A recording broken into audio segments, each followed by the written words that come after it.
मंडळी, big boss मराठीच्या घरात आज भाऊचा धक्का रंगणार आहे. या भाऊच्या धक्क्यावरती रितेश भाऊ स्पर्धकांची जबरदस्त शाळा घेताना दिसतील.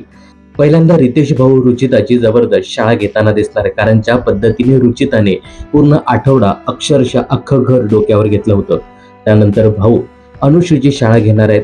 यानंतर बिग बॉसच्या घरात सतत नियमांचं उल्लंघन करणाऱ्या ओमकार राऊत याची देखील कान उघडणी करताना दिसणार आहेत. या तिघांची शाळा झाल्यानंतर भाऊ आपला मोर्चा वळवतात तन्वी कोलतेकडे.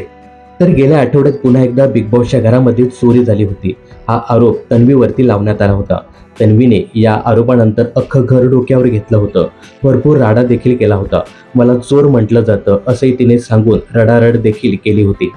हाच मुद्दा उचलून भाऊच्या धक्क्यावरती रितेश भाऊ सांगताना दिसतायत की तन्वीने उगाच ही गोष्ट ताणून धरली आणि त्या गोष्टीचा वाव केला. त्यावेळी रितेश भाऊ म्हणतात, चोरी कोणी आणि कधी केली याचं फुटेजच मी सगळ्यांना दाखवत आहे. तर भाऊच्या धक्क्यावरती रितेश भाऊने चोरीचं फुटेज सगळ्यांना दाखवलं आहे. हे फुटेज पाहिल्यानंतर सगळ्यांनाच मोठा धक्का बसला आहे. ही चोरी राकेश बापट आणि तन्वीने केली होती हे त्याने अगोदर मान्य केलं होतं. आता या चोरीमध्ये अजून कोण कोण सामील आहे हे आपल्याला आजच्या भाऊच्या धक्क्यावरती पाहायला मिळेल. मात्र ही चोरीची क्लिप पाहिल्यानंतर सगळ्यांना शॉक बसला आहे. तर चोरी प्रकरणावरनं ज्या पद्धतीने तन्वी कोलतेने हा विषय ताणून धरला, या संदर्भात तन्वी कोलतेची भाऊने चांगली शाळा घेतली यासोबतच या सर्व प्रकरणाचं फुटेज देखील सर्वांना दाखवलं आहे. तर या सर्व प्रकरणाबद्दल तुम्हाला काय सांगायचं हे कमेंट्स करून नक्की सांगा. बिग बॉस आणि मनोरंजन क्षेत्रातील अशाच अपडेट जाणून घेण्यासाठी चॅनलला सबस्क्राईब करायला विसरू नका.